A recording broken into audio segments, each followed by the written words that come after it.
Welcome, team. Happy Monday. Welcome back. Welcome, team, again. We are here for our weekly macro update. So very excited. Today is another big week. We have some really interesting earnings coming up with NVIDIA, like Salesforce and other companies. So I'll pass it back to you, Tim, and give us an overview of what to watch for the week. Yeah, thanks for the introduction. Hello, ladies and gentlemen. It's Monday. Monday means a little brief update from me. If you're a new listener, I usually give a quick review about the last week. That's always the reason why you see a ES or SPX chart as a first slide over here. Then we are going over the next week.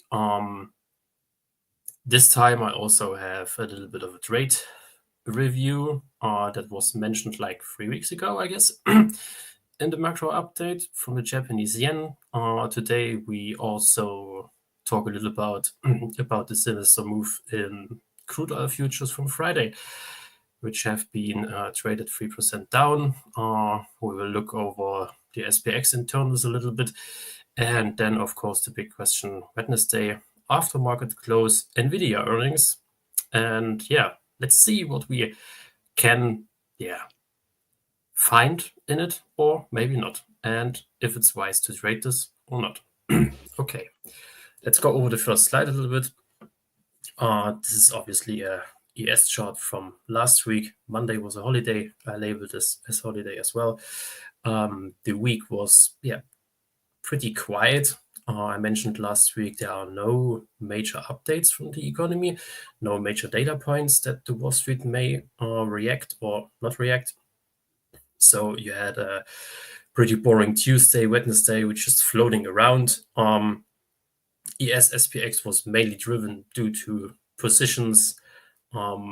If there was a significant low, it was bought, and the highs exhausted. We made a new all-time high in SPX on Wednesday. Yeah, Wednesday.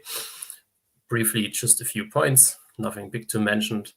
We will have this topic a little bit later when we are looking into the SPX a little bit more. But then it was Thursday. So Thursday was the day pre-OPEX, right? And I think all you know, every third Friday, monthly, there's an options expiry. So the first day is the last day those options can actively trade, because they will expire on Friday in the AM session in the morning. I know not all of them. There is a difference between futures options and SPX options, of course, but we want to keep it kind of simple and stupid here. So the first day has seen a little bit of a violent down move with the cash opening. It was bought later on, and we ended the day kind of flat. Really interesting. If you look at volatility, that's the reason we are plotted the VIX future. The ongoing contract below this, volatility was kind of flat. In the last week's macro update, I mentioned this, VIX area 1517, which always was some kind of a floor in volatility with VIX 15. Not due to technical analysis, because it doesn't make sense in an asset like VIX, but more due to options positioning, right? And we also talked about it, that if you have actually realized volatility that goes into the market, stuff like VIX futures, the VIX itself, can have a pretty big up move pretty fast. So why is it like that? Into the VIX complex itself, due to positionings, there are always a lot of people having actually exposure for VIX going higher. But this has to triggered due to realized volatility, right? We have seen several sessions where implied volatility was higher than realized. And if the realized volatility is not that high as the implied volatility. Markets are usually moving kind of dump, grinding higher, and it's pretty hard to catch some significant trends intraday if you're an intraday day trader. But there will always be the day when realized and implied volatility is matching up or gets even smaller than implied volatility, right? So this was the case on Friday a little bit into the open, and we sold pretty the whole day, I guess. The low was in around 1 hour before the close. You see the VIX futures here taking briefly 18.5 handles, and it was sold on Monday morning. That's also a frequent picture that we are seeing, that those pops in VIX are getting sold pretty quickly, at least to a certain point. It's not like that they are hammering down the VIX in like 12 or 11 point area, but these pops 18, 19, 20 usually get sold. So something you should watch this week, of course, is VIX volatility, how this behaves. All right. On the YouTube channel, there's also a macro update where we talk about this a little bit more in deep, how to calculate risk premiums, volatility risk premiums, and look over it. You will find it pretty sure. All right. The week ahead. On top of it, there are some economic data. The Monday is pretty boring. Tuesday as well. If you are trading energy, Wednesday, as usually, all the inventories for crude oil, net gas, and all the stuff. There is some scattered, Fed speech nearly daily due to Friday. I think so. Friday is also Fed speech. But it's nothing big to mention, to be honest. There are some bond auctions. I watched them, tracked them a little bit to have maybe a bond trade, but nothing sinister here. First day, durable goods orders for the US. It's manufacturing data for durable goods. Durable goods are labeled as everything that holds or lasts longer than 3 years. So in this number is everything included from your tumble dryer up to a big Boeing. It's also a little bit a part of the inflation component for PPI and PCE. And due to the fact we have Wednesday after the market NVIDIA earnings, maybe get overshadowed by this, because we all know it was the stock in the market like the last 1 or 2 years, and it can have some impact on other stuff as well. Speaking of volatility here. And Friday, some minor numbers, personal income, personal spending, some core PCE numbers. So the week is pretty light from this area. And I mentioned it already, Wednesday after close, NVIDIA earnings. And what's going on in other parts of the world a little bit. The Germans had elections on Sunday, and I mapped out a little bit of some ongoing stories that are broadly watched here in the yellow rectangles for the EU, and we will come later to it. It's about how to deal with the new Trump administration, how to deal with independency from the US, and yes, there are trades in it, of course. And for the US, domestically spoken, it's about tariffs. Sunday, I have read some new stuff about tariffs in China, also tariffs for China-born vessels. So, big cargo vessels, new tariff announcement over there.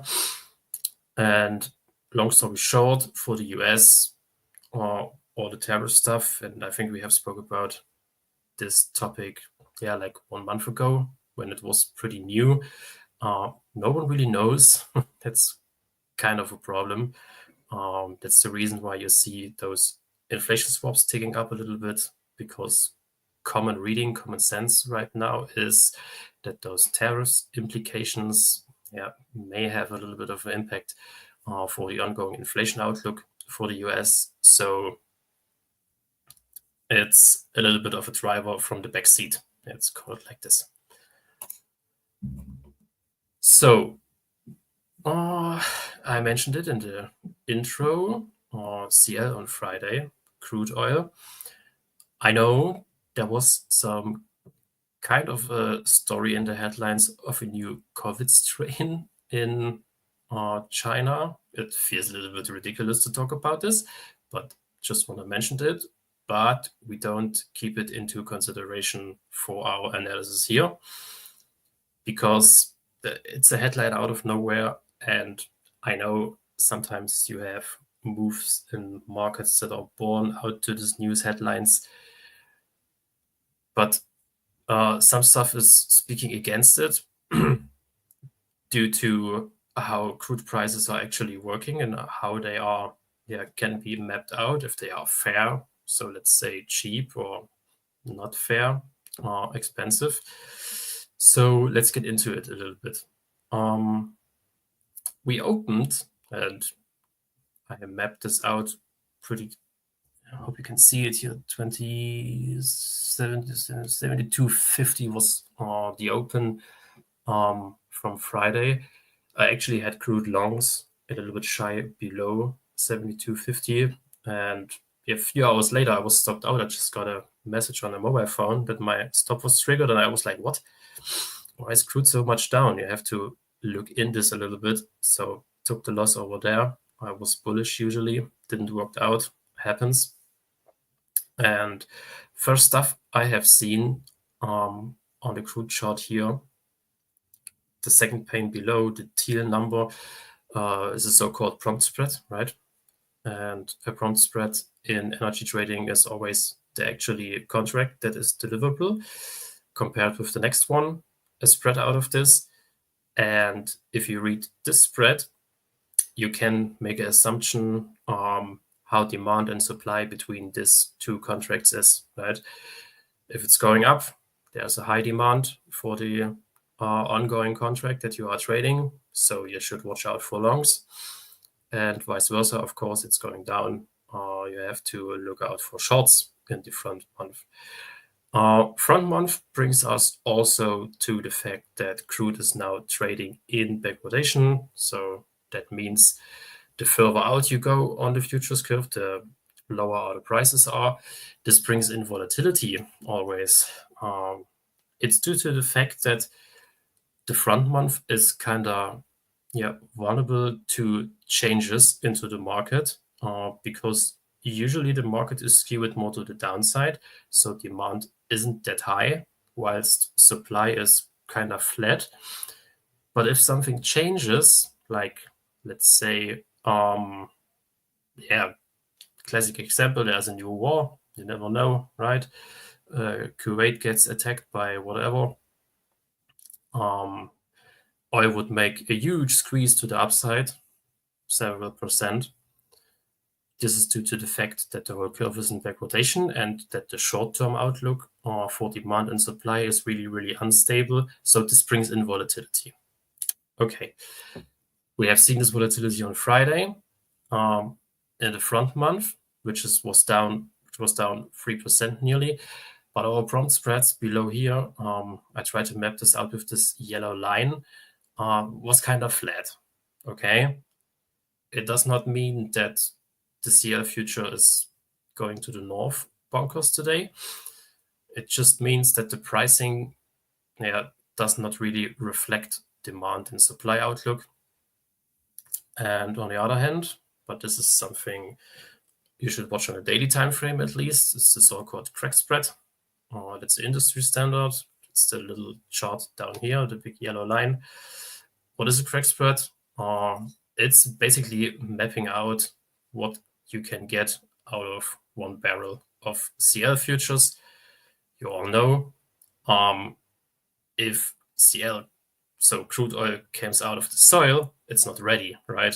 it has to be refined in a refinery, and you can make out several products from oil. Actually, one is heating oil and the other one is diesel.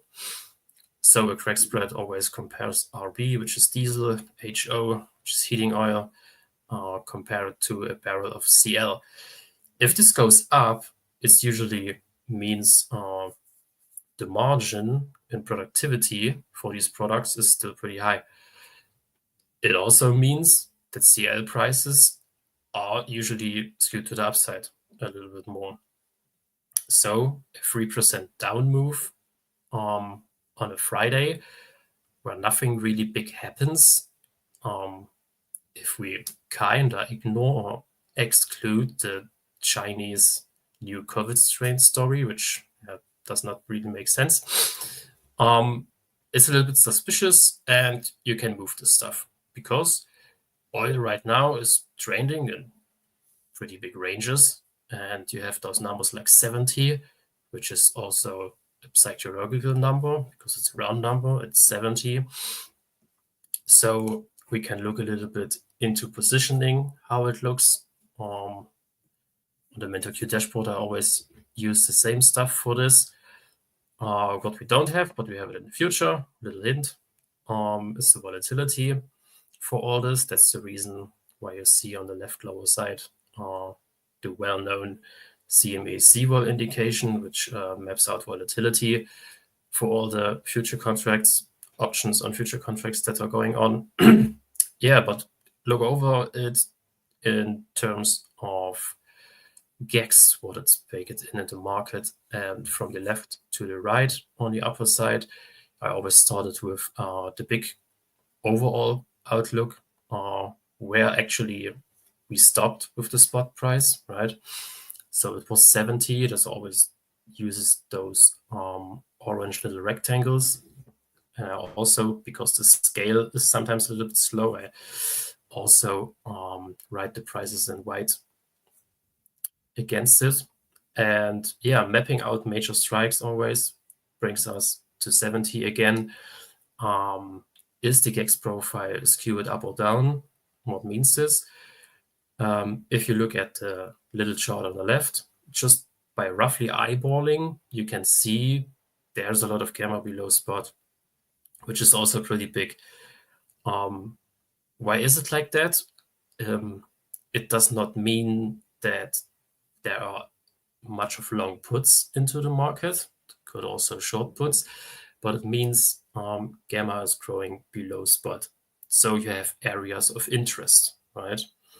And if you're trading futures, it's always good to have an area of interest where stuff can happen, because you don't have to fumble around in prices like 70.15 because you see in your footprint whatever stuff, absorption or exhaustion or something like that. No, you can chill a little bit, set an alarm around 70, and can make a trading plan out of it, right? So, and because we have not just only options that are decaying weekly in CL, also 2 weeks, 3 weeks, monthly, whatever, we can also look at the next expirations. And then I also included the expiration from the beginning of March. I know if the options expiry is pretty close, those options are having a much bigger influence of spot prices. But what I always do, I look at the further ones and go over it like the same way, which I did of the overall NetGex picture. So basically the same one, mapping out big strikes. That's the reason why I always marked the 70 area here. It's visible in the 26th of February expiration. It's also visible on the beginning of March expiration. Looking up to the upside, there's exposure 72, 72, 75, right? So you have some kind of a range, which is around $2, $2 a quarter. On a good day in CL, could be done in 1 day if there is enough juice in buying. $2 is doable. Remember, backwardation in futures curve also leads to a higher volatility in the front month you are trading. So, and that's the reason it's actually doable, $2. It's a lot, but it's doable, right? And if we examine the bigger charts a little bit further, we can also work with the gamma profile. That's the yellow line tilted downwards.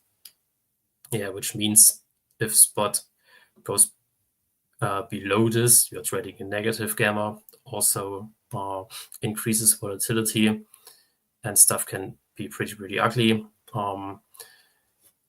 But now you have to always map this against the chart you're watching. So those models not meaning that 70 is like a concrete floor. If you have selling pressure below, it does not mean you have to blindly open longs, right? Because you can get easily overrun. So the next slide shows some ideas how to map this out. That's the right one is today for me. I want to see 70 if it holds again. I also mentioned the little prompt spread. I actually have it open if I trade this daily or I have an entry because I want to see a trend there as well to confirm the view that our models are giving us and also the internals of crude oil. And for today, I would like to see some trading around the 70, and then we are trading like upwards.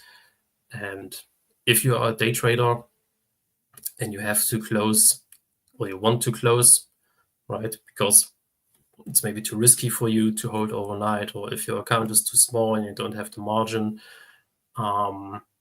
always mapping out strikes with the help of the MQ indicator, which is in reach of the daily movement, right? We have also indications in the chart, 1 day max and 1 day min, what's doable from price. So don't get greedy here is the main message, I would say. If I miss the 70, I would lean maybe into a short. That's the other chart on the right hand side on the top. But yeah, that's just to show you how to put this idea into the chart. And it's just, let's say, pre-planned, right? It's not casted in iron that I will do this on 100%. Also, always watch the, let's call it price action. Keep it simple like that. And for commodities, if there's high volatility, you can have big trends, several dollars up and down. And a little bit of advice from me if you want to trade oil, or also works for other stuff like NG or HG. Don't fight for small trades, 20, 25 ticks.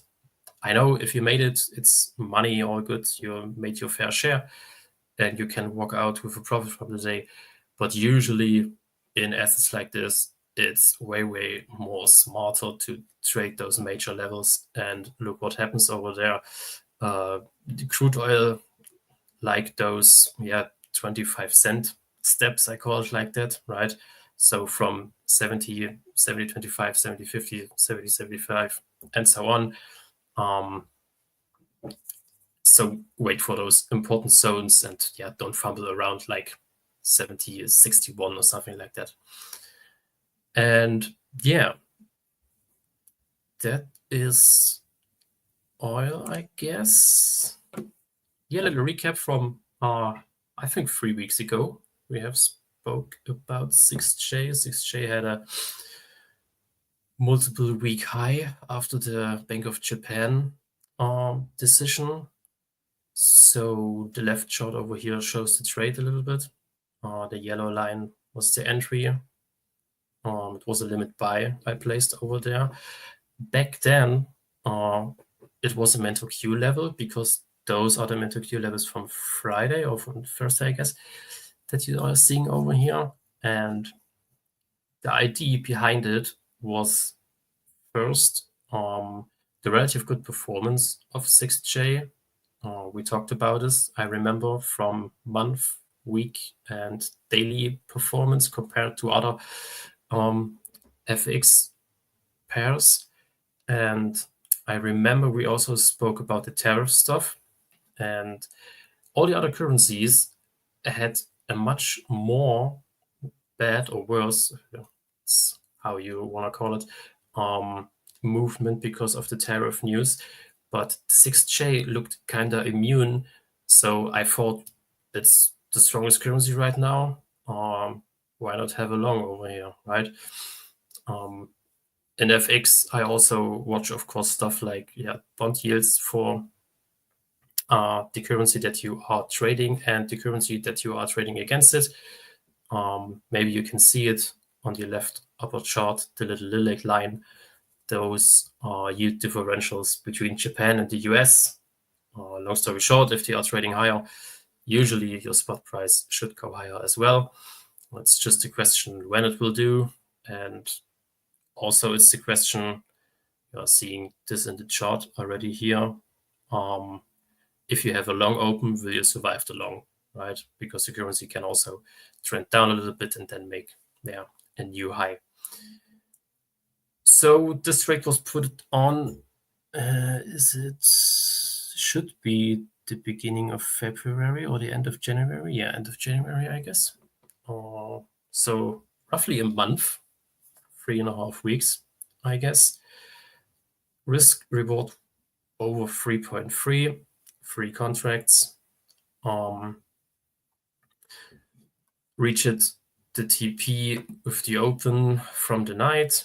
I looked into it on Friday, and I was tempted to close it already because holding over the weekend is always a little bit for me. What could happen with all the stuff that's going on right now? You never know.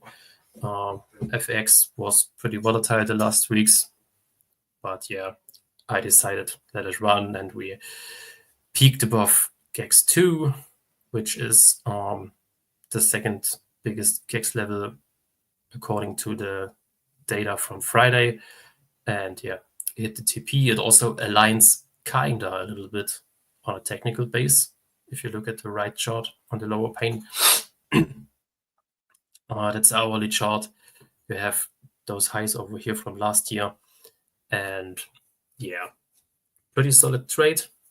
The main thing I do, I have a story behind why the yen should outperform, and map this against other currencies. For now, it was obviously the dollar because it's a 6J future. And then I always look, what is volatility doing? How is the positioning with mental Q? And if trade is ongoing after 2 or 3 days, positioning update. It's not like in ES futures or in SPX where the position can change drastically. About 1 or 2 days. In FX, it's kind of stable. So book this as a win, and pretty solid. All right. Equities this week. First, I put some charts in it from last week because it's pretty interesting. And the upper left pane shows the IWM Qs. And if you are not a new listener and if you have seen some charts from me, I always like to look at the ARK ETF because it's high beta stuff into the market. And if the market is buying this, it's always a sign for me that people are okay with taking more risk. ARK ETF got obviously hammered down on Friday, a little bit on Thursday as well. That's normal. High beta stocks like allocated in the ARK ETF, they can swing a lot more because of the fact that people are buying larger premiums to have exposure right here. And if this vanishes, get also sold pretty quickly. And what was also interesting, we have spoke about it at the first pane already with the VIX and with the VIX futures. That's the other chart. That compared to the movement, the Friday was pretty big. And I mean, spot was down in SPX like 1.8%, if I guess, and the VIX had a pretty big update. So after those reactions, if you have volatility trades open, or if you are planning to have exposure in equities, spoken about Qs or SPX, you should always watch those correlations and how spot price of SPX is actually behaving compared to volatility spot prices, right? Speaking of volatility down and spot up, so SPX up, or are they both going down or are they both going up? Okay, so those are suspicious signs you should watching next. On top of that, if you are a MentorQ member, of course, use the levels, use the exposure that is shown on the website. Some of us are doing also some basic technical analysis. I tend to not do it, to be honest. But for me, yeah, it works pretty good. Does not have to mean it works for you pretty well. Also, if you are not using TA. Okay. Into SPX. So first of all, the left upper chart shows you our market breadth indicator. It's simply put the number of stocks above SMA 200. And if it's trading in the green area, it usually means that, of course, more stocks are above the SMA 200. Yep, why 200? It's about trading days into the year and have a moving average plotted to it. Roughly brings you out around 200. It's some sort of industry standard like the SMA 100, like the SMA 50. That's stuff that is watched pretty well from everyone. So that's the reason why it's used. And as you can see, we are trading in those yellow area down there, which is translated to roughly 350 stocks trading above the SMA 200. And the SPX is grinding higher, right? I mentioned this. First day, we made a new all-time high. It was a weak one, but it was a new all-time high. So this means there's no chart in it. It's just a second thingy I wrote down over here, that the RSP lags behind the SPX a little bit. That's kind of normal, to be honest.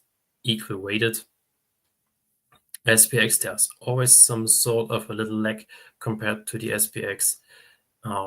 It's of course due to how the index is valuated and also what kind of stocks have, how much share of a market cap, right? I think that's nothing new to all of us, but if we have new listeners, it's maybe interesting. All right. So implied correlations, I also talk a lot about this. That's a big chart on the right over here.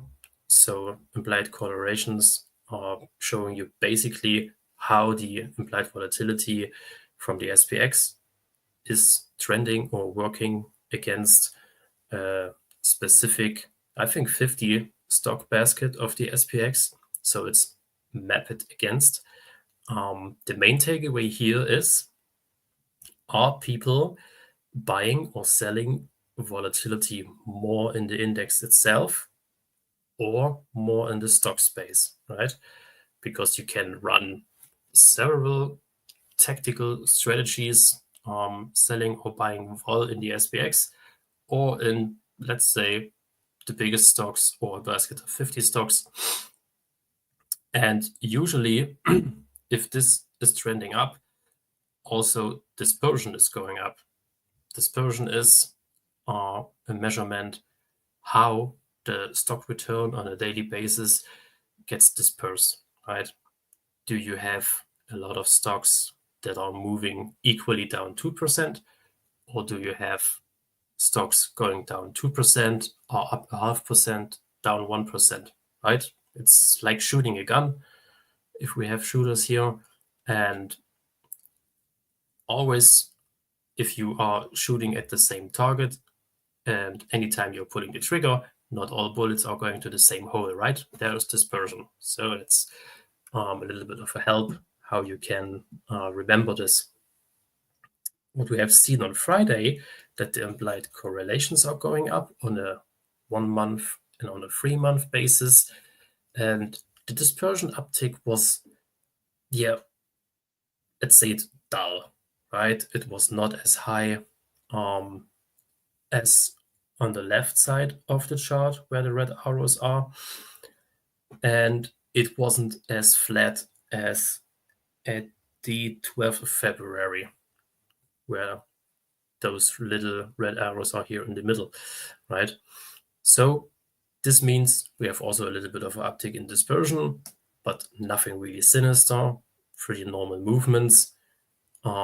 Just keep in mind those down day. That's the reason why we have the little SPX chart here on the left. Was likely due to OPEX. Doing those OPEX days, I mean, a lot of stuff is going on, right? Options have their expiry day. They're getting booked out from market participants and the market. New positions are getting into the market. A lot of stuff is going on due to market making. And probably if you look at positions in depth and do a little bit of due diligence, it's likely we have still upward exposure in SPX, but there isn't enough juice to bring us up in SPX to all-time highs that are actually, let's call it, true ones. Don't get me wrong, I'm not bearish here and say it's over. Just saying those days like Friday, I tend to opinion this is technical and has to do with the underlying mechanics that I have tried to map out a little bit here. Okay. And that's a daily chart on the left side, of course. And I think we can all agree nothing special has happened since like 2 or 3 months. Big range trading. What means this for you? Having exposure in the middle can be a little bit dangerous. Having exposure on the tails, be it the downside or be it the upside, requires some sort of, how do you say, process behind it to evaluate if it's okay to buy the dip, as stupid as it sounds, or if it's okay to short the rip, like from Wednesday, right? And I also say the Friday move on OPEX, everything can happen, and we maybe could also have seen a new all-time high. Okay. Last but not least, Wednesday, time to shine for NVIDIA. The stock itself, I think you all are aware of the big AI story, that it's ongoing since nearly 2 years right now. 2 years ago, 23, NVIDIA had those burner earnings where the whole party started. And let's look over some stuff. But the first thing I want to say is, my opinion is always earnings trading is a gamble, right? The outcome is completely unclear. You can have good numbers, you can have a good guidance, you can have a good earnings call, and the market says still, that's not enough. Let's hammer NVIDIA down 5%, 10% on the day. Okay, no one knows. I'm not saying gambling is bad. Okay, if you have, I don't know, one call and you want to buy a call and put like, I don't know, $200 premium in it, go for it. But selling options close to the spot price into earnings is maybe a strategy that can bite you in the end. Okay. Just doing my educational duty here and also point out of the dangerous stuff that can happen. Okay, term structure on the left side. Of course, term structure goes up, right? Implied volatility, earnings, that's not a surprise. But think of premiums that people are buying here, okay? Premiums are usually higher when the IV is higher. Why is it like that? Of course, we have earnings, and stocks can move on those days, as you know, more extensive to the down and to the upside. So options dealers are getting paid more from you, from your premium. So the first take here, it's expensive to make a trade this week. Yeah, it was a little bit more cheaper last week. Heading over to skew, the 1 month on the right side. And that's actually a new skew that MentorQ has brought out or will bring out this week, I guess.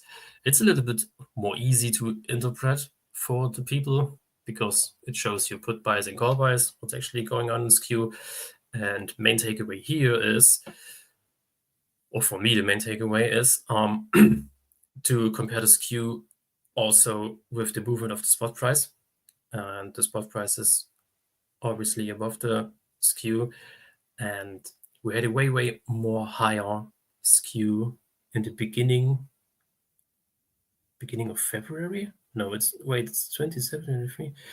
Last week of January, where Nvidia was trading around 120, and now it's trading around 135. And as you can see, the put price isn't that big. Of course, it could change until Wednesday, right? So people are putting maybe more hedges on or doing what other stuff with puts into Wednesday. But as of now, or as of Friday, the put bias is kind of muted, okay?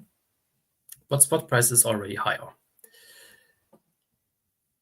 The expiration for this Friday, 28th, yeah, is the order chart on the left-hand side.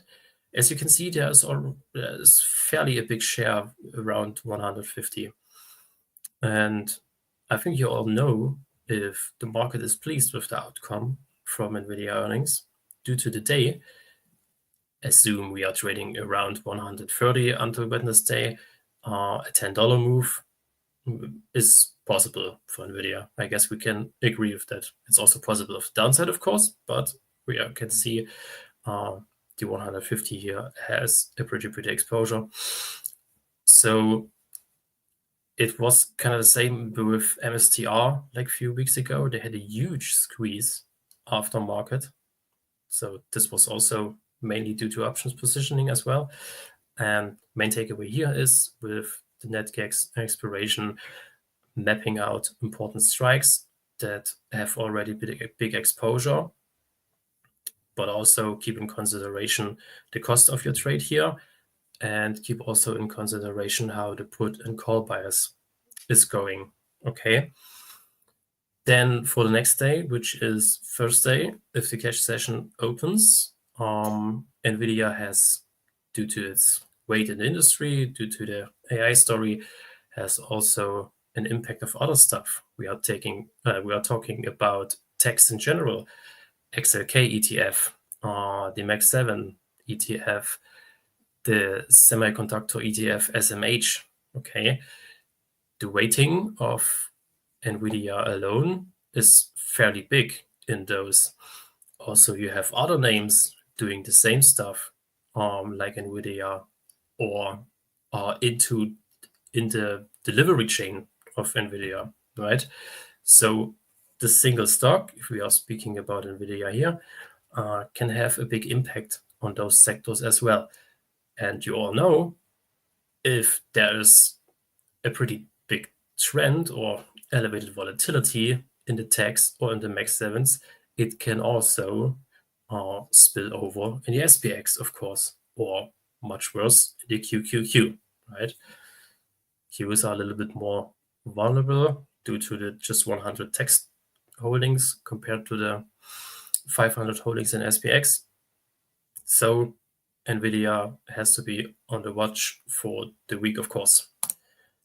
And where do I get the data from?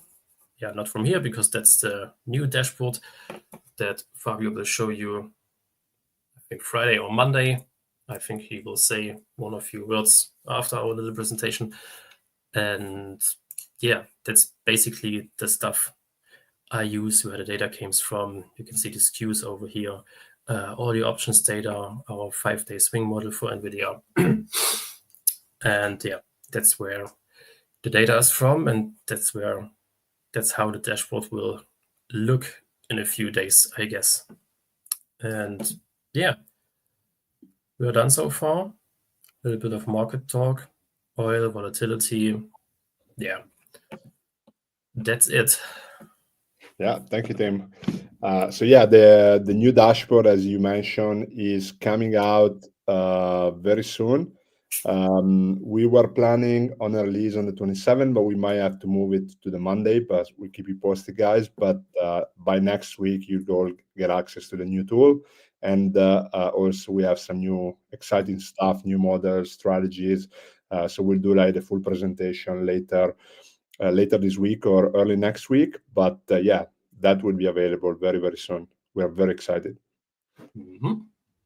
And for those who want to learn more and join our mailing list, and obviously stay up to date with all our development, you can kind of like sign up for free at mentorq.com/free and create a free account, get access to some of the tools, some of our academy courses, and all of that stuff. And also, you'll be part of our mailing list. We'll do a daily newsletter that we send out every morning.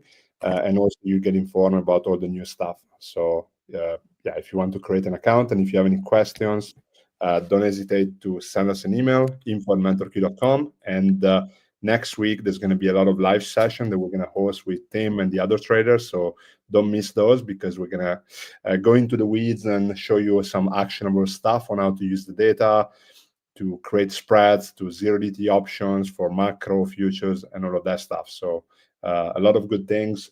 You can basically look for the events right here on our YouTube channel.